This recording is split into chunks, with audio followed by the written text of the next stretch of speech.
Good afternoon.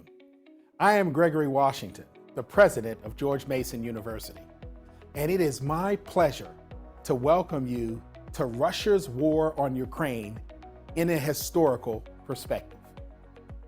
Our Russian and Eurasian Studies program developed this 12-part series as part of a course Mason faculty are teaching on Russia's invasion of Ukraine.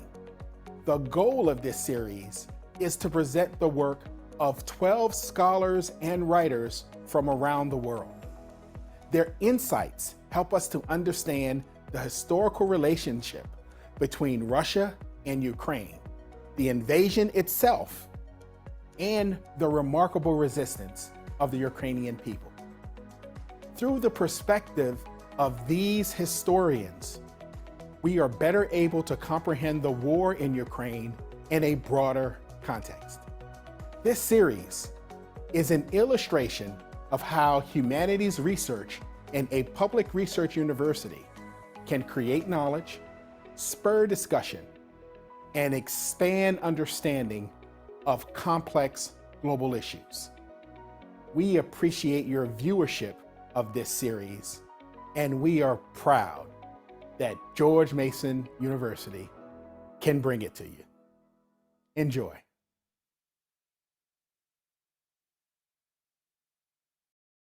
Welcome, everybody. Thanks to President Washington again for emphasizing the importance of humanities research in a public research university and how that makes conversations like this possible. I'm Professor Steve Barnes of George Mason University. In addition to today's speaker, I'm joined by my TA in this course, Jessica Dotrieve, who's a PhD candidate in U.S. history here at Mason. I want to welcome you to, unbelievably, our 10th in our ongoing series, with only 2 weeks left after today. Rest assured, though, that I'm busily thinking about how we can follow this up starting in January when the new semester rolls around. And please feel free to reach out if you have ideas of people you'd like to hear from or specific topics you'd be interested in hearing or learning more about. I'm easily reachable through Twitter or through my email. So welcome to my class, History 388, Russia's War in Ukraine in Historical Perspective. And welcome to the series made possible through the support of the program in Russian and Eurasian Studies, the Department of History and Art History, the College of Humanities and Social Sciences, and the Osher Lifelong Learning Institute, all parts of our George Mason University community. The last week since we met has been simply incredible. As Ukraine reclaimed the city of Kherson and the people poured out into the streets to celebrate their liberation, I simply can't get enough of all of the videos of happiness, and I was moved to tears by a short clip of a soldier liberating his hometown and running into the arms of his grandmother.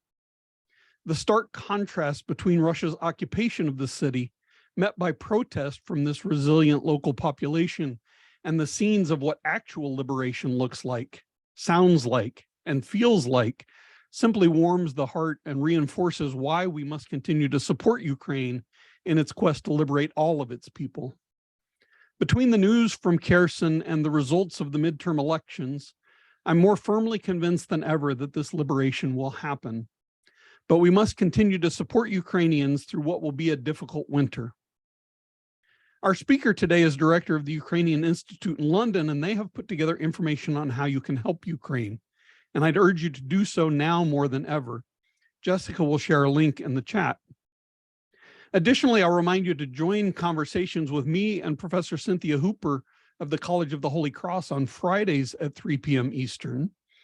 This week, our guest will be U.S. historian Ed O'Donnell, professor at Holy Cross and producer of the weekly podcast In the Past Lane. We will talk to him about the war from a U.S. perspective. Today, I really couldn't be more excited to welcome our guests. If you were here for my first lecture in the series, you've already heard her name. As I told you of the impact that she made on me when I woke up early one Saturday morning to zoom into her keynote lecture for the British Slavonic Studies Association's conference. Dr. Olesya Khromeychuk is a real Renaissance figure, a historian, a professor, a writer, a playwright, producer, and performer in the theatrical world. She's also the director of the Ukrainian Institute London. She's the author of the book Undetermined Ukrainians, Post-War Narratives of the Waffen SS Galicia Division. But she is most recently author of The Death of a Soldier Told by His Sister. You can see the book actually here over my left shoulder, and that book will anchor and shape our discussion today. We're going to operate a little bit different today than is our usual. Dr. Khromeychuk will provide a brief introduction and then a reading from the book. Then we'll have much more time for Q&A than is usual. My students have read her book for our class, have submitted many questions in advance, but I also invite you to submit your questions at any time using the Q&A feature on Zoom, and I'll ask as many as I'm able. And with that, Olesya, I'll turn it over to you. Thank you so much, Stephen, for this absolutely incredibly generous introduction. Good evening from London. Good evening to all of you. Good day, good morning, wherever you are in the world. It's such a joy and such a privilege to be part of this incredible series of talks. Steve Barnes, George Mason University, thank you so much for organizing them.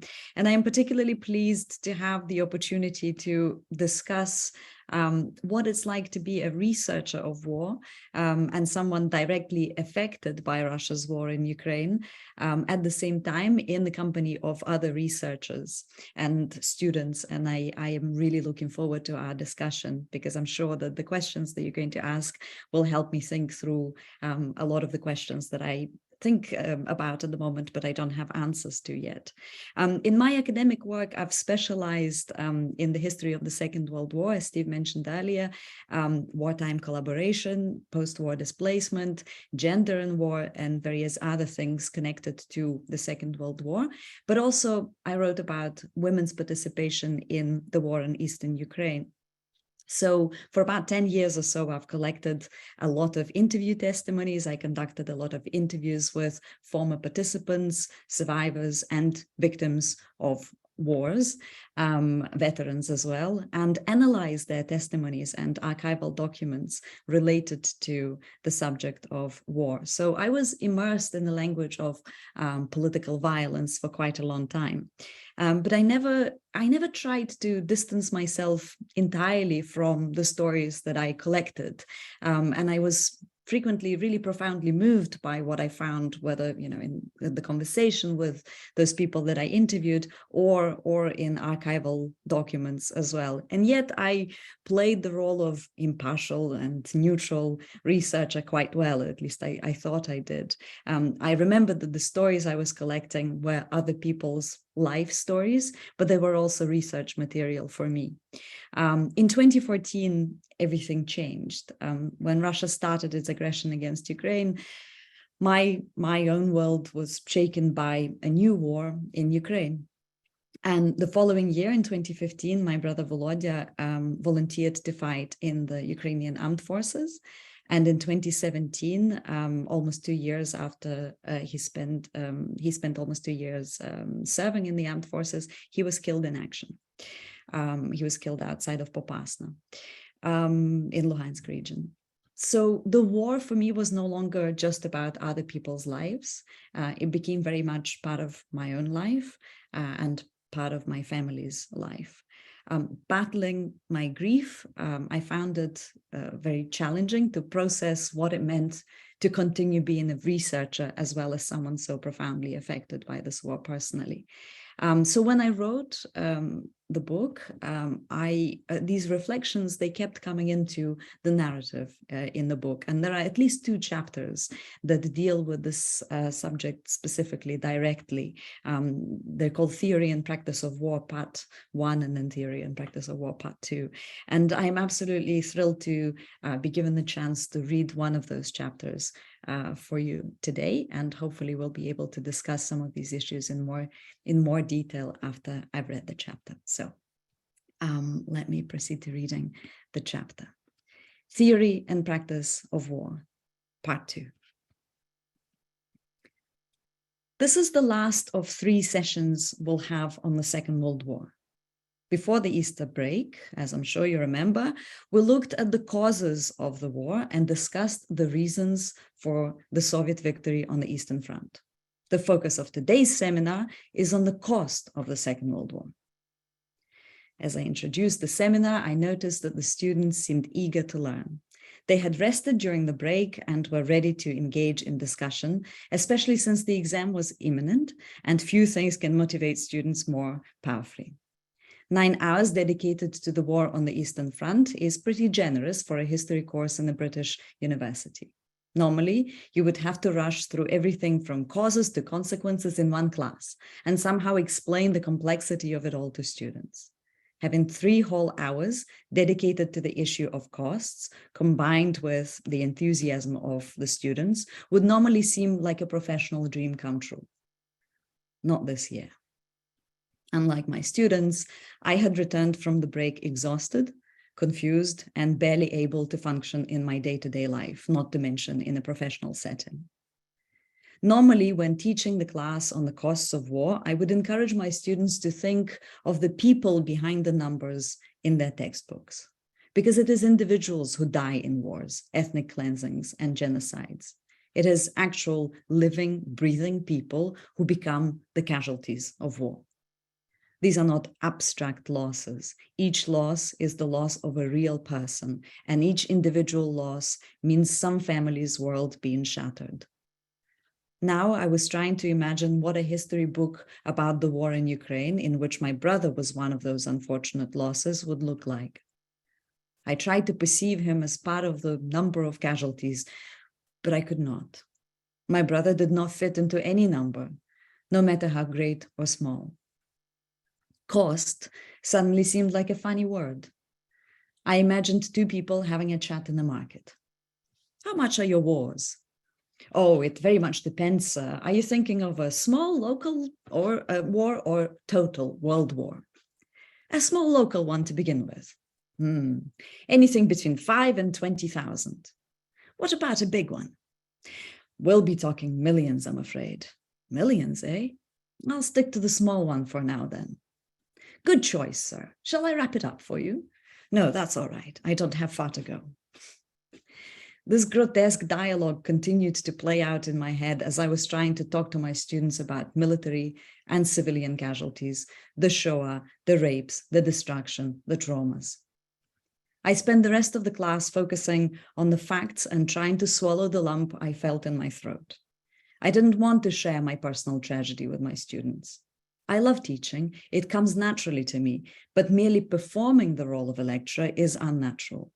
Hiding my true thoughts from my students felt wrong when I asked for an honest and open-minded analysis of history from them. I felt like a failure because I could not distance myself from the subject that I was teaching and instead watched neutrality, impartiality, objectivity, and all those other qualities that a historian is supposed to possess fly right out of the window. I felt like I would never be able to teach war again. I also started to doubt my ability to research war. The teaching term ended, but the season of conferences had only just begun. I decided not to cancel any conference commitments following my brother's death. I thought that diving deeper into work about war would help me take my mind off the actual war. I was wrong. Each time I gave a talk, I had a panic attack. I'm not sure I realized that they were panic attacks at the time, but I knew that the reaction I had at those conferences was different from the usual nerves one gets before speaking in public.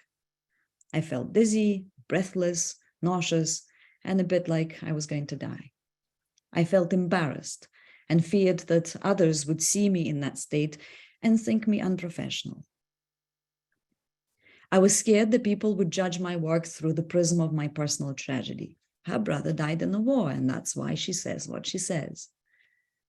I noticed how the people who knew about my personal connection to the war would glance at me each time someone mentioned the families who have lost their loved ones. I didn't want to be the token soldier's sister. I wanted my professional work to be assessed on its merit. I started to hate conferences and fear the small talk in lunch breaks and evening receptions. The war in the Donbass always came up. I couldn't make small talk about the war. It was in the middle of one conference, during one specific paper, that I began to understand what sparked such a strong reaction in me. The talk was by a relatively young and relatively reputable academic who spent 30 minutes or so, which felt longer than the time allocated to his paper and also felt like an eternity, theorizing about the ongoing war. The theorizing itself wasn't upsetting. After all, I was doing something similar myself. Trying to work out the framework and language that would allow us to talk about wars is essential. What was upsetting was that while the paper was on the war, that is to say, an event in which people live and die, it was devoid of people entirely. It referred to philosophers and theorists and made smug intellectual jokes. It didn't help that I spotted the author finishing the paper, or maybe even writing it from scratch, the morning before the talk. It also didn't help that I knew that the honorarium that the speakers received for delivering their papers, me included, something that doesn't happen often, but did at that particular conference, was the same as the monthly salary of those who were serving on the front line. But all of this would have been fine, I think, if it weren't for what seemed like a disregard for the people the scholar was talking about. I was not expecting sympathy or respect. My own paper was critical of militarization and the culture around heroicizing of dead soldiers. All I was expecting was some sort of acknowledgement for the subjects as humans, good, bad, and ugly, not purely as matter for theoretical analysis and philosophical speculation. That paper provoked me to have a good think about my own response to the academic work that I was doing. Had I become too involved? Had I stopped being a scholar when I became the sister of a fallen soldier? Was I able to be impartial? Should I be impartial? I told myself, it's a job like any other. You do it, you go home, you forget about it, and return to your normal life. The thing is, my job was never like that even before my brother was killed. It was my life. And the discussions of war were my life too.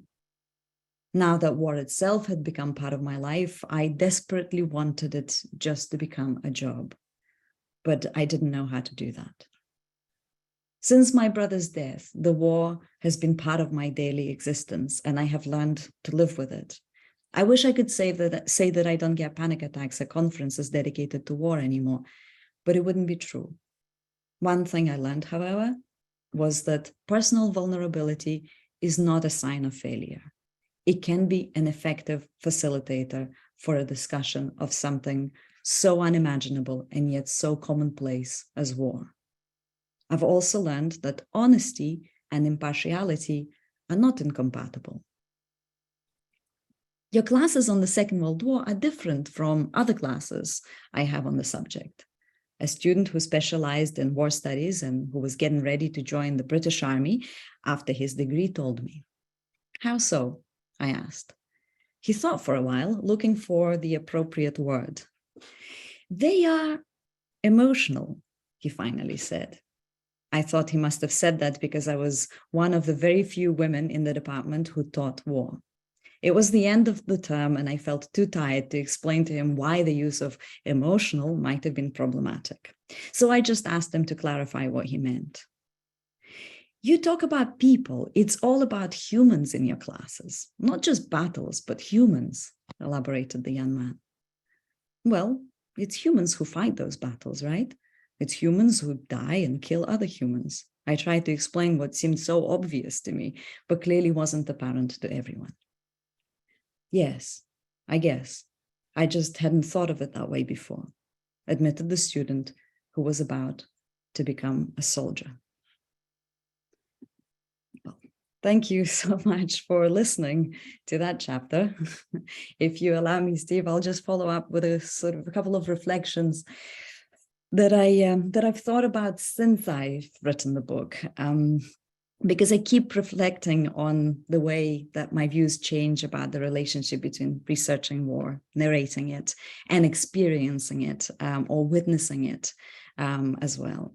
And what I realized was that researchers, as well as writers, are very good at bearing witness, at keeping a record of events and at analyzing those events, the archive essentially that they create themselves. I've seen my friends and colleagues do that for the last 9 months extremely well. But I needed to understand what that witnessing meant for me, and how we should write and consume narratives of war responsibly. I recently wrote a piece for Prospect magazine where I was able to reflect about some of these issues at length, and I'll be very happy to share the link if you would like me to in chat. And of course, I'll continue processing some of these thoughts, and I'm sure my reflections will continue to change. But so far, I seem to have found sort of two main lessons for myself based on those reflections. When I'm consuming war narratives, and I do that as a witness at the moment, I embrace that role of a witness with a sense of responsibility for what I have witnessed. It's really important for me to remember about that responsibility. And then I try to channel this in order to bring about change. And when I'm narrating this war as its witness, I do so also with the aim of bringing about change. And what I mean by change here, it includes victory for Ukraine, lasting peace, and justice. So these are my preliminary reflections, and I'm sure that our audience will have more of their own reflections on the issue to share, and I'd love to hear from all of you, and you, Steve, as well. Wow, thank you so much. If you could share that link in the chat for everybody, I think that would be great. Just make sure you change it from hosts and panelists to everyone, so everybody will see it. Thank you so much for sharing that chapter. The humanity that is here and that's present throughout the book, and not just the humanity, but really the humans, the people that you talked about with that student, really come through so clearly and so deeply throughout the book. The impact of the war, which has been going on, of course, not since February 2022, but since 2014, the impact of that war on people, not only your brother, of course, but also the impact on you really comes out. And this is what moves me so much about the book and about your willingness to share the story with us. One of my students, Amanda Young, wrote this week, and I'll quote from her. She says, "I'm staggered by how deeply vulnerable you have been in sharing this book with the world and by the bravery of the Ukrainian people. Thank you for sharing such raw reality and for being willing to answer questions at all." The book, it seems to me, grabs us by the shoulders and says, wake up. This is not just about numbers of dead, it's real people. And every single death sends out ripples of suffering to all of those who were part of the lives of that person. I sit here thinking about your book and imagining how high the stack would be if everyone who was impacted by the war told their stories in the same kind of way. It's overwhelming. And yet you've helped us to keep it also personal. So let me start by asking you to talk just a bit more, to expand just a bit more on what you were just talking about your position as both historian and as the sister of someone who was killed. When I gave my first lecture in this series, one of my students who'd been in several of my classes before said that she'd never seen me so emotional. I'll admit that when it comes to this war, I wear that adjective emotional like a badge of honor. And I wonder if my own notion of what it means to be a historian has been irrevocably changed. So I wonder, has your understanding of being a historian changed since 2014? How do you see the relationship between the historian and that, what you wrote in there, neutrality, impartiality, objectivity, and all those other qualities that a historian is supposed to possess, that you wrote for you were flying right out the window? And then I'll finally ask here, and you can just comment on any of this as you wish. One of my students, Samantha Messina, asked, how can we ensure that those lost in the war remain remembered and honored by civilians instead of becoming statistics in history textbooks? Yeah. Fantastic questions, Steve. Thank you so much. First of all, I wanted to refer back to what you said about, if everybody was able to tell the story, the archive of those stories would just be enormous and overwhelming. And yet each story is worth hearing and worth telling. And I think it's also our job as researchers to collect as many of those stories as possible, because we are in that privileged position where we can collect them, where we can then become the voice of those storytellers who might not be themselves in a position to do so, and amplify their voices. And I guess that was what encouraged me to write the book in the first place, is to realizing that at the time we didn't have as many grieving families, of course, as we do now, but we already had thousands of people who lost their loved ones. And I thought, out of those thousands, how many are in this privileged position that I have? Not very many, who can write in English, who can publish in English, who have these platforms that I do. So that gave me a bit more courage to hope that maybe the book will resonate with some of the experiences that other people are going through. And I've been really glad to hear feedback from veterans, from also families of servicemen and women who have said that some of my experience was also shared by them. So that means a lot to me when I hear that. Now, in terms of this positioning as a sort of scholar versus someone who's been affected personally by this war, and you don't have to be, I think we're all being affected by this war in so many different ways. As you've been so brave to speak of your own the sort of different changes in how you've been perceiving your own work, and it's, for me, it's been very odd to see how an emotional account of the war has been perceived as somehow not necessarily rational. So at the start of the full-scale invasion, I often saw panel discussions or TV appearances in particular where a Ukrainian voice, putting it in inverted commas, was invited to give an emotional and passionate account of their views of this war. And often it was followed by then an objective, rational, neutral observer who was often non-Ukrainian, and somehow therefore would perhaps have more credibility. And it's this question of whose voice do we perceive as credible? Someone who has the experiential knowledge of what's happening, or someone who's outside of that experience. And the dilemmas that I discussed in the chapter that I just read to you, at the time when I was writing that chapter, I was really battling with my own doubts about my ability to research, because we've been expected to follow these standards of scholarship. Whereas I think what's changed since, especially in the last 9 months, especially sort of confronting this dichotomy between rational and emotional, and realizing that it's a fake dichotomy. It's it's artificial. War is an extremely emotional business, and it's odd not to feel emotional about it. What I came to realize is that what we need to reevaluate is not necessarily our position as scholars, whether we've become bad scholars or inefficient scholars, but the standards that we impose on scholarship, and what it means to be emotionally invested, what it means to be balanced. And perhaps one word that's been missing for a long time in these discussions is honesty, rather than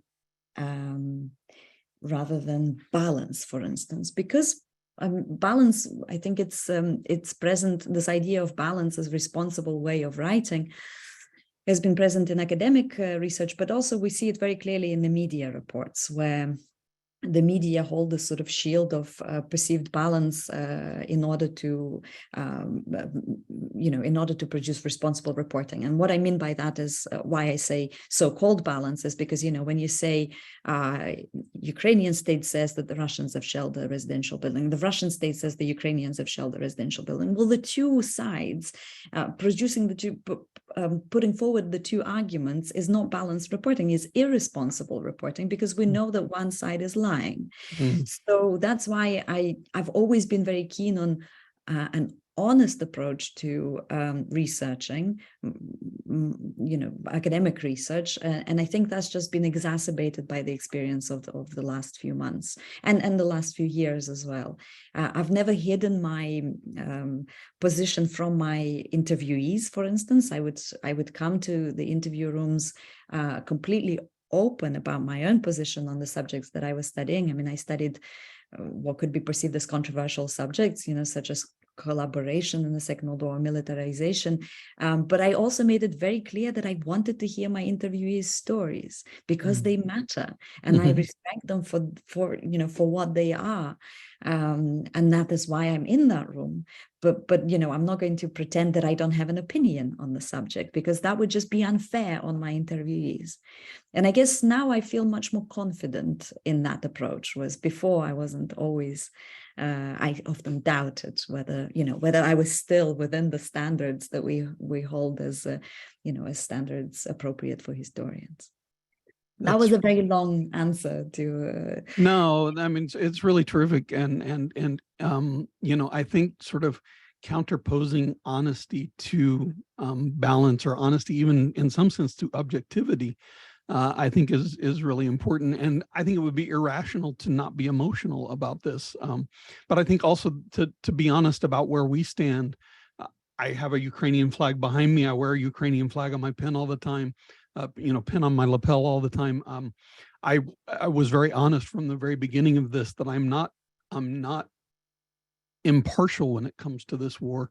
I think honesty doesn't allow you to be impartial when it comes to this war. So anyway, I really appreciate just sort of hearing you think out loud about how you approach this. You start this new version of the book like this. You write, "This is a European war that just happened to start in eastern Ukraine. That's what my brother told me, explaining his choice to go back to the front line in 2017. Soon after, he was killed in action. Can you tell us a bit more about what your brother meant by this and why you decided to start the book with these lines?" Yeah, thank you. We had that difficult conversation when he was demobilized. He came back to my hometown, Lviv, and he only spent 3 weeks as a civilian before he went back to the front. I think he essentially knew before even demobilization, he knew he was returning back. And there were two things he said to me at the time. One was that I tried to persuade him to try and give a civilian life a go again.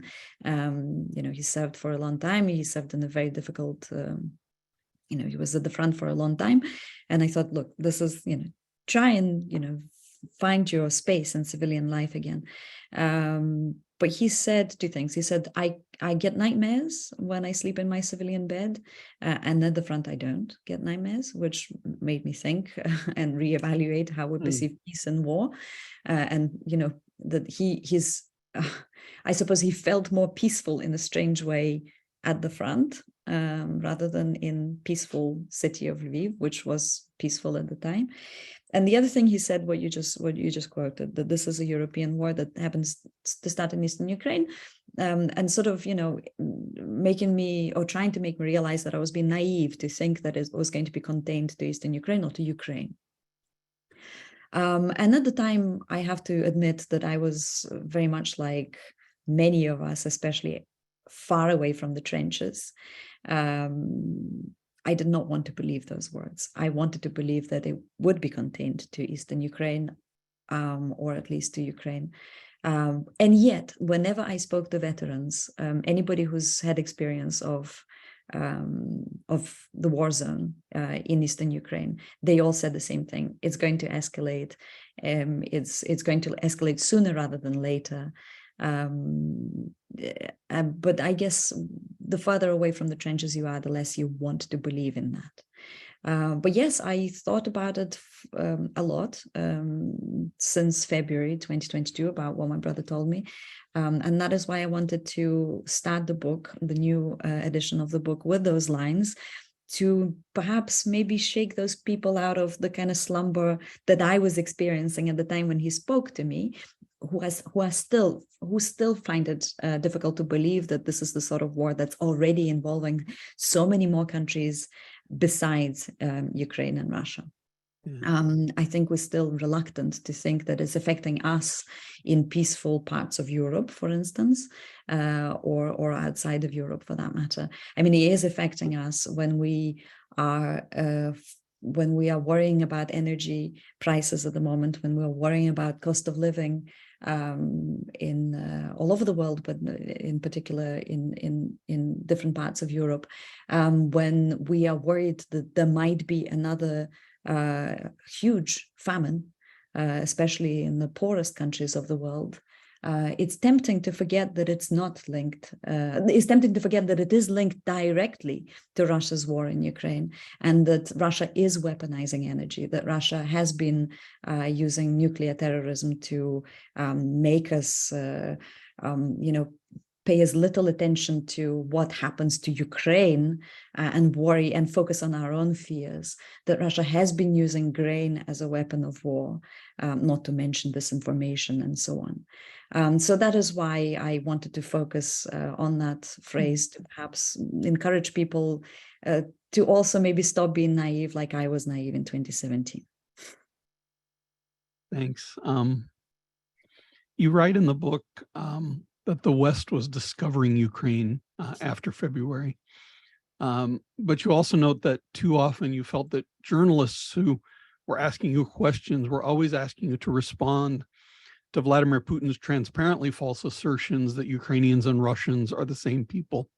And that this meant that, you write, quote, they were learning what Putin got wrong about Ukraine, but not necessarily what Ukraine actually was. One of the key goals in this series and in this class have been to focus on Ukraine, to share Ukrainian culture and history, and to help people understand something of what Ukraine actually is. Can you talk more about what it has been like, as my student Tyler DeSembrino put it in his question, to explain to people what Ukraine was prior to the war and what it was like from 2014 to February 2022, and finally, then what is Ukraine for you, and what questions do you wish those journalists were asking instead? What message is it that you wanted to send about what Ukraine means for you? There's about 15 questions in that question. Sure, I really appreciate all of them, but that means that I'll probably digress. So please do bring me back to your question if you find it that I'm not answering it. Right. Let's start with why I found it infuriating that well-meaning journalists were asking me to debunk the myths, pushed by the Kremlin, because even though I realize that, all they want to do is essentially point out that what Putin is saying is a weaponized version of history, or essentially history used as a weapon of war, that it's not true that Ukrainians and Russians are somehow the same people and so on. I was nervous that we are finding out what Ukraine isn't, through that kind of conversation, but not what Ukraine is. And also we're constantly stuck in the same framework proposed by the Kremlin, pushed on us, imposed on us by the Kremlin, and we don't go beyond it. So that was the source of my frustration, I suppose, with those questions. And at some point, I suppose I found the courage to say to those journalists, look, why don't we ask some other questions? Why don't you ask me? So this is coming to the second part of your question, I suppose. Why don't you ask me why Ukrainians are united, in spite of years of being, of living in, for instance, living on the territory that was split between different empires. And in spite of years being subjected to very oppressive regime in the Russian Empire, and then in the Soviet Union, which acted like an empire as well. Why aren't you surprised that we do have the language and really vibrant culture and literature? What do you know about the Ukrainian literature? How much do you know what the source for this inspiration? Everybody was admiring Ukrainian defiance and resilience. Ukrainians did not wake up on the 24th of February feeling all defiant and courageous. And in fact, a lot of us would have preferred not to have to feel courageous. Right. When you feel courageous, it means that you're facing some serious trouble if you have to show courage. we've been able to use some of those qualities because we've had to fight for our voice, for our, to defend our idea of self, of who we are as a nation for decades and centuries. We've had to face this sort of oppression for a very long time because we know exactly what Russia is like when it wants to deny subjectivity of a neighboring state, sovereign state, or indeed, people who Russia doesn't perceive as worthy of sovereignty. So yeah, these were the kind of questions that I wanted them to ask, so they can explore, people like Taras Shevchenko, Olesya Khromeychuk, so they can explore the reasons why Ukrainians value freedom so much, and that perhaps freedom isn't perceived in Ukraine as some sort of abstract romantic notion. It's something that Ukrainians are practicing on a daily basis, and they know exactly. I mean, I honestly think that if you asked anybody on the street in Ukraine now to define what freedom is, they would have no problem defining it, because they know what it means not to have it. They know what it means to be prevented from speaking their own language, practicing their own beliefs, having freedom of speech, publishing in their own language about the issues that they want to explore, such as Holodomor, for instance, or other historical pages of history that were simply forbidden in the Soviet Union. If you ever spoke about them, you'd be in serious trouble. You'd be sent to jail, or you would lose your life, depending on the period of history we're talking about. So yeah, all of these, there's so much to explore about Ukrainians and why they are the way they are, including the fact that it's an extremely multicultural and multilinguistic, bilingual, but also multilingual nation. And somehow it comes together in times of trouble, no problem, and it is united in spite of being presented as profoundly divided by the Kremlin for many, many years. Wow, what a terrific answer. There have been so many things that we have been looking at this semester together, in this history that you're talking about. One of the most interesting, I think, for my students was to talk about the revolution of dignity, or what many would more readily recognize as the Euromaidan or the Maidan revolution of 2013, 2014. Marcy Shore came and spoke to us in this series about this. My students watched Winter on Fire, the documentary film about it. Marcy talked about this as a remarkable moment of coming together of generations, crystallizing the desire for Ukraine to become something new and something better. And then, of course, Russia used the immediate aftermath of Yanukovych's ouster to start this war and to interrupt, really, that remarkable moment. Can you talk a little bit about what the revolution of dignity means to you, and whether it continues to hold importance for Ukrainians, whether it's a revolution that maybe can be completed when the war ends, or, well, I don't want to prefigure sort of how you want to think about it. So let me just leave the question there, and sort of, how do you think about it, and what does it mean to you? Yeah, it's definitely one of the major turning points, I think, for Ukrainians.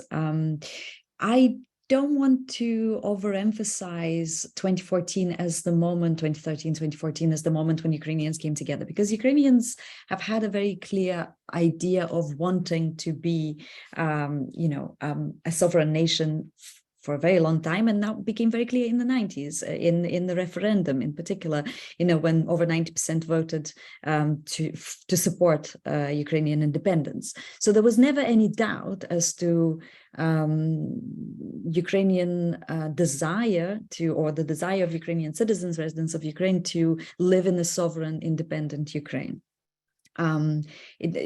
This kind of idea did not appear in 2014. It was there. That's why 2014 happened, is because there was already a very clear sense of self and what it means to have a political nation, and a united political nation. But why it's a turning point? I think for a couple of reasons. One is because they actually managed to bring about serious change, to get rid of corrupt, authoritarian president to ensure that this this change towards sort of authoritarian tendencies is stopped and in fact reversed, to certainly, to make revolution happen in that sense. So I think Ukrainians realize that not only is their voice being heard, but they actually are making a difference. And the second reason why I think it was a turning point is because lives were lost. So I don't like this term price that Ukrainians paid for regaining this dignity, because I like with cost that I earlier discussed in the chapter, the word price is also a bit problematic, but the lost life of innocent civilian protesters, peaceful protesters, could not be forgotten. So I think since then I heard a lot of my friends, colleagues, but also just, people I met in Ukraine refer to that moment whenever there was any doubt about, the reforms slowing down or perhaps not being implemented to the degree that society would like to see them being implemented or quickly enough. People would often say, that's not why the Maidan happened. The Maidan happened in order to bring about this change, in order to will this future that we imagined on the Maidan into being. So I think for that reason, it'll always be an extremely important moment, a milestone in Ukrainian history and the memory of Ukrainian society. And of course, it made Putin very frightened of Ukraine, because we can discuss his speeches and pseudo-historical essays all we like, but the reality is that he was afraid that his power would slip away if there's and his control of his wealth would be diminished or would be threatened if there's a successful democracy on his doorstep that is showing to his own people that things don't have to be, they don't have to live in a police state, that people have the power to make their voices heard and overthrow an authoritarian leader. So yeah, that's another reason, I guess, why it's a serious milestone. And I guess it was the beginning of the end for Putin's regime. So in the lecture that you gave for the British Association for Slavic and East European Studies that I listened to, that was very important to me, and in your article in the RSA, and I'm going to actually share a link to that in the chat. You talk about where Ukraine sits, or perhaps where it doesn't sit on our mental maps of Europe.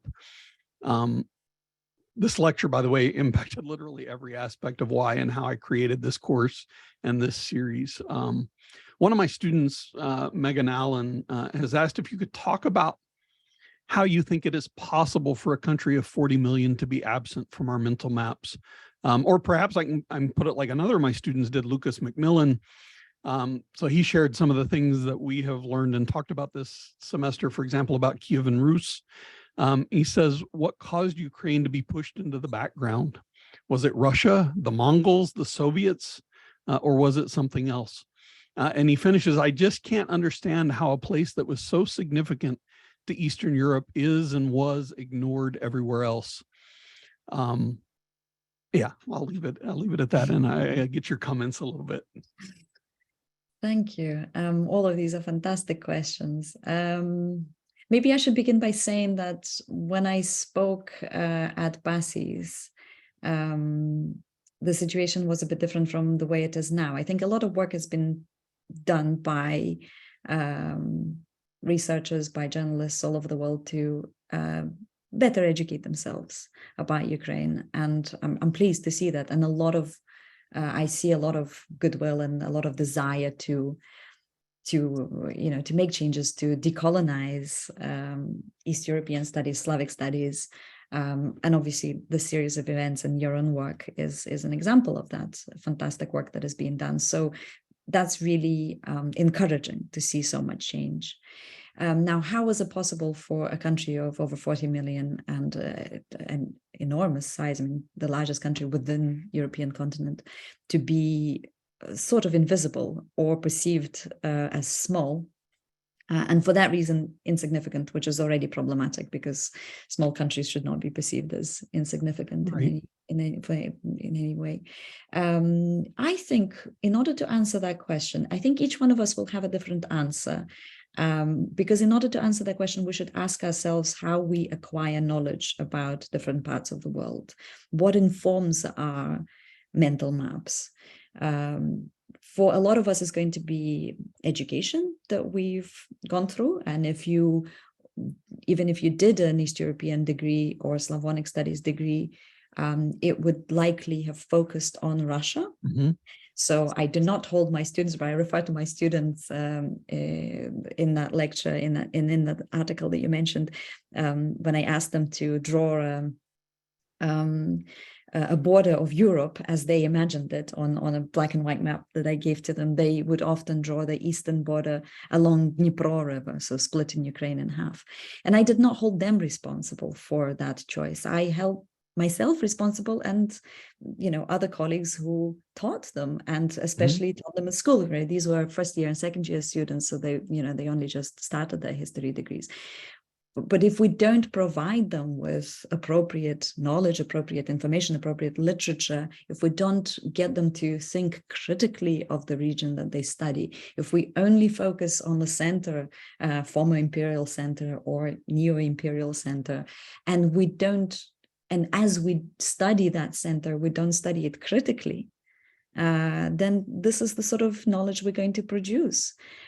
So how can they understand it differently? And outside of academia, I think a lot of people learn about different parts of the world through literature, through popular culture, through art. And if you go to a gallery and you see artists, whether they were Soviet Jews, Belarusians, Ukrainians, referred to as Russian, then that is the perception you're going to form of the region. If you are likely to learn about the region by reading only Dostoevsky, then that is how you're going to think about it. So I think partly we have to do some soul searching and understand why we have the knowledge that we do, where our gaps are, and then begin to fill those gaps. And that will require quite a lot of effort. And I really hope that the people are inspired now to make that effort. And it's true not just about Ukraine, it's true about the rest of East Central Europe. Completely. Let me turn into your book a little bit now. Several of my students, Amanda Young, Mason Eldred, Natalia Tawid, they all want to ask more about the boots. So you write quite memorably of how you were initially reluctant to support charities that purchase supplies for soldiers, feeling that it contributed to a reluctance of the Ukrainian government to do what they should be doing. But this changed by the time your brother had joined up. And you write of how you in the UK buy your brother a, quote, shining pair of Gore-Tex Pro combat British Army boots.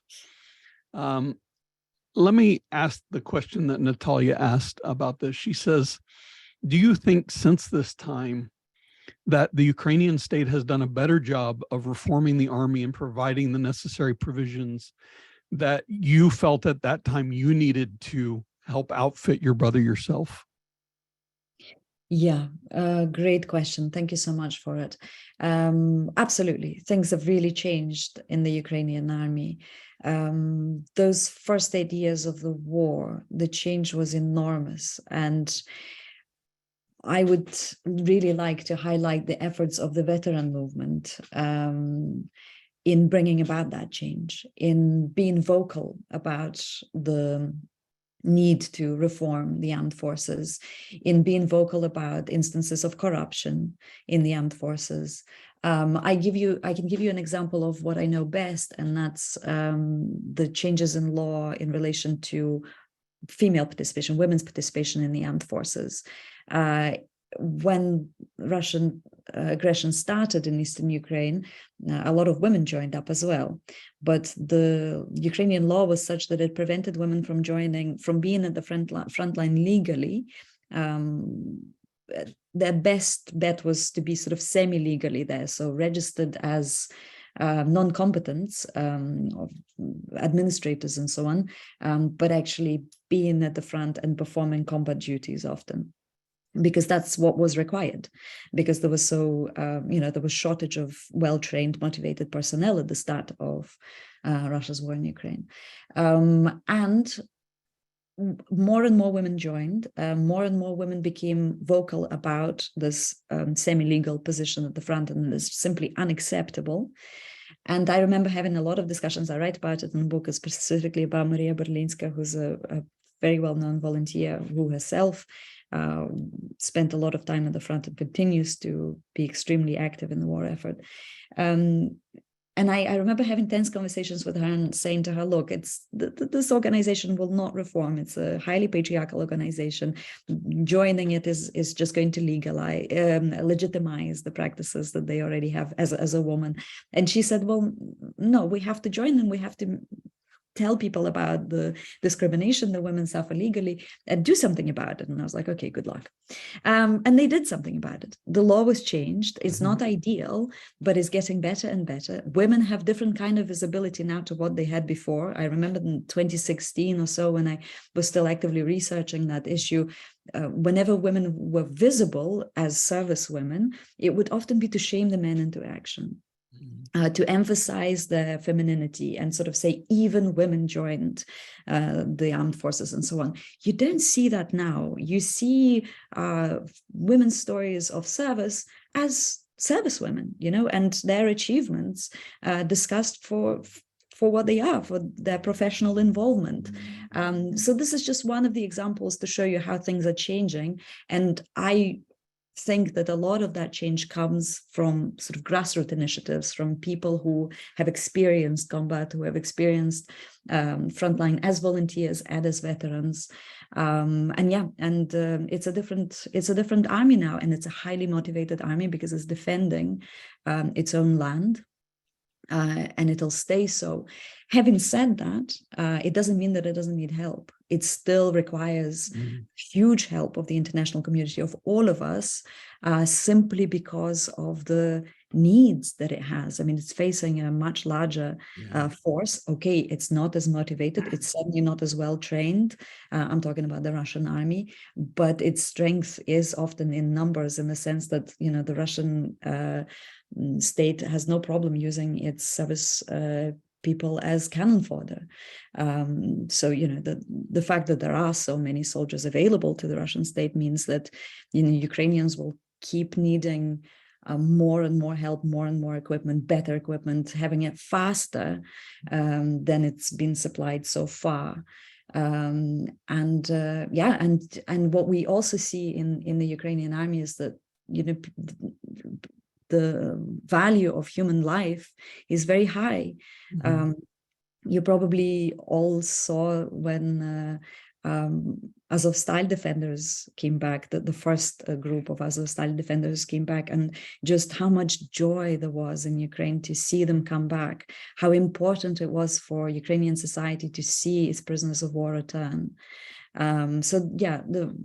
Because society and the armed forces and the government values the life of servicemen and women, and everybody who's involved in defense of Ukraine, it also means that they constantly need more and more weapons, more and more provisions, and appropriate provisions, and to get them faster. So please do continue supporting Ukrainian armed forces. And if you are able to make your voices heard to your respective leadership, wherever you are in the world, please continue to apply that pressure to ensure that there aren't delays. Because, and I'll just say this to finish that answer, because really Ukrainians should not be experiencing February in October and November again. So I'm talking about aerial bombardments, and still there's no appropriate air defense in Ukraine, and we've been asking for it from day one.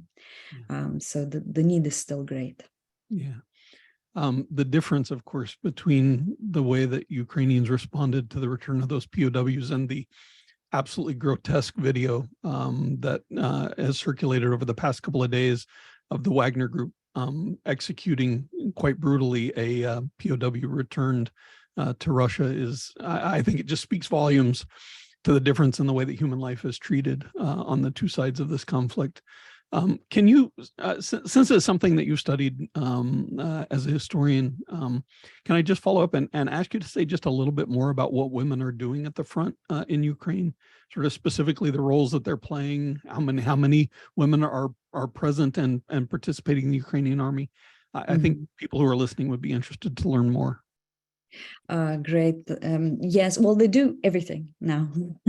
They can basically join more or less in any capacity that they are qualified to join. The numbers is a tricky one because we don't know exactly the numbers of servicemen and women altogether at the moment, because it's not the sort of information we have access to right now. But the numbers have increased hugely. And I think we could be talking about something. I hesitate to give you a number now because it's been changing, and also a lot of women joined the territorial defense, which is part of the armed forces of Ukraine, so at the start of a full-scale invasion. Yes, I hesitate to give you a figure, but okay. we can get back to that. But yes, they are involved in everything, and also in any roles that they are trained for, including in combat. There are quite a lot of women in active combat as well, and again the numbers are increasing. But let's not forget the incredibly huge role that women play in the volunteer movement. And a sort of home front, if we can refer to it as such, because obviously the vast majority of women isn't obliged to join the armed forces or territorial defense, unlike the men who, the vast majority, are under obligation to be available for service if they are fit for service, depending on their age and so on. But they...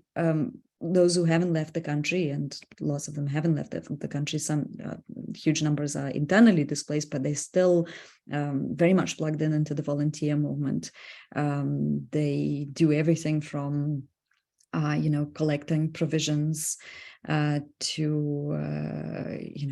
whatever's required. I mean, the needs are changing at the moment. I remember the involvement of a lot of women in logistics, making sure that IDPs are housed, especially in those first weeks when the waves of displacement were enormous and overwhelming.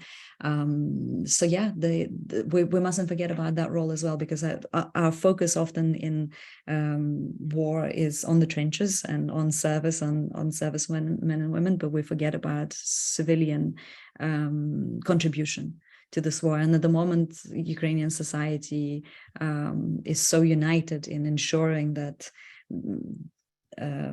this victory comes sooner rather than later, that everybody, wherever you are in Ukrainian society, whether you're a civilian or serving or in the territorial defense, has found a role to make sure that they have a meaningful contribution to the war effort. Let me turn to a couple of questions that have come in since we started. One, actually, she's also my student, but she's asking a question coming from another class that she's taking. Megan Merlot writes, I'm currently taking a class on the development of hell into the modern Western perspective, and I study religion primarily. I was fascinated by your acknowledgement of your brother as Aeneas. Can you elaborate on this comparison? She says, I'd imagine it has to do with his travels through the underworld and the horrors he encountered while there, but I would like to hear your thoughts, especially as to why you chose Aeneas specifically. I love it when readers share their reading of the book that wasn't necessarily intended by me. It means that the book has a life of its own, and it's a joy to see that. One of the reasons why I refer to it is because I have a discussion of the funeral in several chapters, and there's a mention of the restaurant that we that was suggested to us by a volunteer that was really helping us through every step of the way in arranging the funeral and surviving it. And she said that, there's a nearby restaurant. There's two. She suggested two restaurants. One was Euro Hotel and the other one was Aeneas, called Aeneas, and nearby, not far from the cemetery, which would be convenient for the wake. And I was really grateful. I don't live in Lviv, so I don't really know what's near the cemetery. So that was really useful. And somehow I really couldn't face bringing people to the wake to a place called Euro Hotel. I don't know what it was about the name that simply, I couldn't quite deal with that. And I decided, okay, I'll go to Aeneas and check it out. And for me, it was an interesting coincidence because if you don't know the classical portrayal of Aeneas, then you will, at least as a Ukrainian, know Kotlяревsky's parody version, which is very, very funny take on Aeneas's travels and adventures as a Ukrainian Cossack. And so a lot of, every Ukrainian will know this either by reading Kotlяревsky at school or watching a cartoon that is based on Kotlяревsky Aeneas. So it somehow worked very well in my head that, my own Aeneas, my brother, who traveled, and I like this idea of traveling through underworld. I think he's traveled through various types of underworld when he was alive as well. He lived as an immigrant. He had a very interesting life and adventures. I somehow worked really well for me and I thought that perhaps he would approve of that choice of the rest and that specific character. Kotlяревsky is a Ukrainian writer, and I highly encourage all of you to explore his Aeneas and his comedy take on this very famous story. Yeah, I'll definitely add it to my reading list as one that, as with many things Ukrainian, I had not read before all of this, and things that I'm discovering that I feel like I should have long known. Let me share a comment really in the chat, but I think very interesting. Rachel Dobbs writes, thank you for sharing this chapter. As scholars, I wonder if it's possible to stay completely distant from the subject of our research. I suppose that the more distant it is, the easier it is to do, but even so, we come across accounts that shake us out of that neutral observer and lays bare the horror that we're reading. I know that part of this, remembering the war, especially the people, is part of memory studies. Much has been done in regards to the Shoah, but also it's been done in Chile, for example, during Pinochet's regime. And I can see this happening with the Russo-Ukrainian War too, which is why it's so important to archive as much as possible. I think what makes this war unique, perhaps, is the immediacy with which we see the war's impact on people on the ground, civilian and soldier alike, through tweets, Telegram posts, TikTok videos, YouTube videos, that it brings the war right to the viewer, but it also brings with it a very uncomfortable reality. Yes, this is an account of the war, important accounts that should be preserved, but also the disturbing part of it is for the outside observer, the voyeuristic aspect, living vicariously someone's very bad and horrible day or days over and over again. And I'm not sure how we can all deal with that. I was just wondering if you have any sort of thoughts after this really, I think, quite interesting comment. Yeah, that's a very, very important comment. Thank you for sharing it.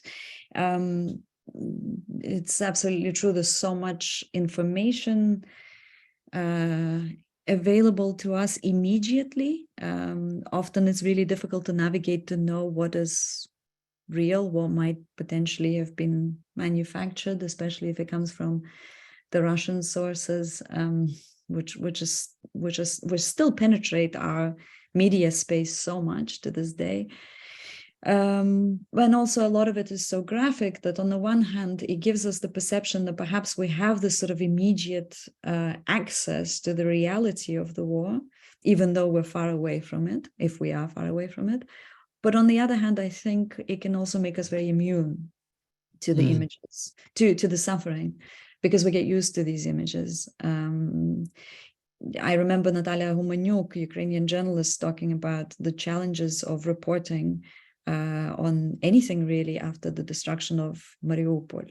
Right. She said, well, how do you report on a smaller village, for instance, being razed to the ground after Mariupol, for instance, right? How do you retain people's attention?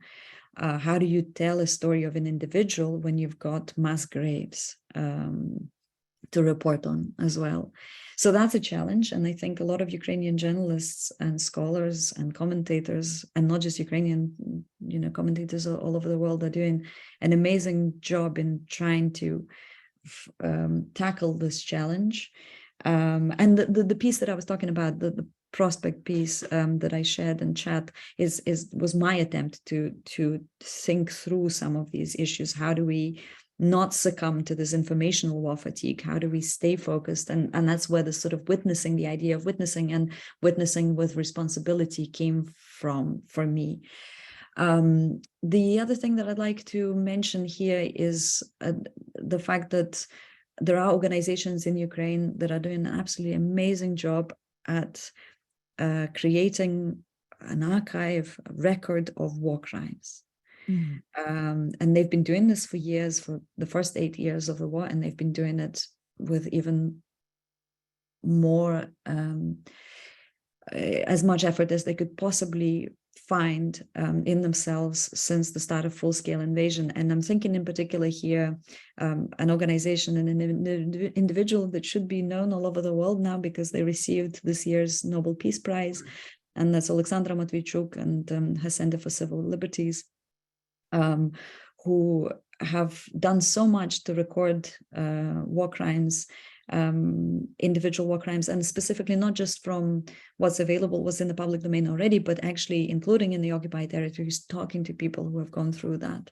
And I think that record will not just serve to bring about justice one day, and hopefully sooner rather than later, but it'll be an absolutely invaluable resource for us as scholars to use and make sense of this war. It's so important. We were fortunate to have 2 weeks ago some scholars from the Center for Urban History in Lviv who are also doing work on documenting the war, and they talked about how many other people are doing this kind of work and how important it is and how important it's going to be. I can't believe how close we are already to running out of time. I really could keep you for another 2 hours to keep talking to you and asking you questions. I want to ask you a question in part because I want to make sure everybody in the audience is aware. In addition to being a historian, you're actively involved in theater. And you wrote in the book about writing and performing a play based on your brother's story. I was fortunate enough through your website to come across the YouTube recording of the play. And I'm going to put that into chat for folks because I think everybody should watch it. It's really quite moving, and it includes cell phone video from the front lines that you discovered on your brother's phone after his death. So can you just tell us a little bit more about the play and what it was like to perform it? You talk about this, performing it day after day at the Edinburgh Fringe Festival, and how your work in theater maybe relates to your work as a historian. Or I don't know, there's lots of ways you could go about this, but I just want folks to know about this. And I just want to hear you say a couple of words about it. Thank you so much. Thank you. I write about it in the book as well. I try to process some of that experience of making theater, about documentary theater, about my the loss of my brother in the book too. So there are a couple of chapters that talk about it. I did not plan to write a book, and I did not plan to write a play either, but the play came before the book. And the reason why it appeared is I have a small theatre company in London called Молодий Театр London. We did documentary theatre before about migration, in particular undocumented migration, the experiences of Ukrainian migrants and East European migrants in London, in the UK. We collected testimonies, we translated them, and we performed them. And both of those pieces that I'm thinking about, the original pieces that we wrote, were comedies, dark comedies about the life of migrants in London. So they're very different. It's still about extremely serious, traumatic experience, a life experience of migrants, but we had this kind of lighthearted approach to them. And when I started to write about the loss of my brother, the reason why I started to write about it is to sort of try and process my own thoughts about it on paper. because I didn't really know what to do with them otherwise. And the boots that we talked about, the chapter on army boots, was the first text that I wrote. And I wrote it as a sketch just to start getting some of this experience out of my system. And I brought that text to rehearsal space with my theater company just to see if we can, use it somehow for potential work, and it worked. And then we started to build on it, and we built it to the show All That Remains, the link to which you shared. And I guess one of the reasons why we decided to go ahead with the play was because at the time this war was completely forgotten in Europe, totally forgotten. Nobody remembered that there was still a war ongoing in Ukraine. And by bringing it to audiences in English through a really universal story of grief, loss of a loved one, we were hoping that it'll resonate with our audiences and will make them explore the situation in Ukraine, will remind them that there is a war ongoing on the other side of Europe. It hasn't finished, it's still claiming lots of lives, and it requires our attention. So that was the reason behind our play, and it was received very, very well. The videos were not originally part of the show. I didn't have the courage, I guess, to include them originally. I transcribed them, and an actor delivered them as if he were my brother. But then the actor got a better job, moved on, as it happens, and I decided not to replace him, but to actually include the videos. The videos I found in my brother's phone, which he recorded a few days before he was killed in action. And it's just him showing the trench, showing the equipment that he has, and doing this really, really quite funny commentary, I have to say. He had a very particular sense of humor. And I thought it was, if fit the sort of the genre of documentary theater really well, because we got to see him, we got to hear his voice. And he had this presence on stage, and I had this encounter with him every time we performed the show. My mom came to every single show that she could come to, whenever we performed in London, and people asked her, how can you come to every show? And she said, well, I come to have a meeting with my son. Wow. Because we couldn't watch those videos at home. It was just too difficult emotionally, but we were both able to encounter Volodya on stage. That answer is, in a way, I think it's a great place for us to come to an end. I have dozens more questions that I wanted to ask you, and but the way that through that play that you bare your soul is what comes out in this book, and it is absolutely remarkable that you were willing to share that with all of us. I could not recommend more that people get this book and read this book. It is just absolutely phenomenal. Olesya, it's been such a pleasure and such an honor to be able to talk to you about it. I thank everybody for being here. I do just want to quickly note that a week from today, we'll have my colleague here at George Mason, herself also originally from Ukraine, Professor Karina Korostelina.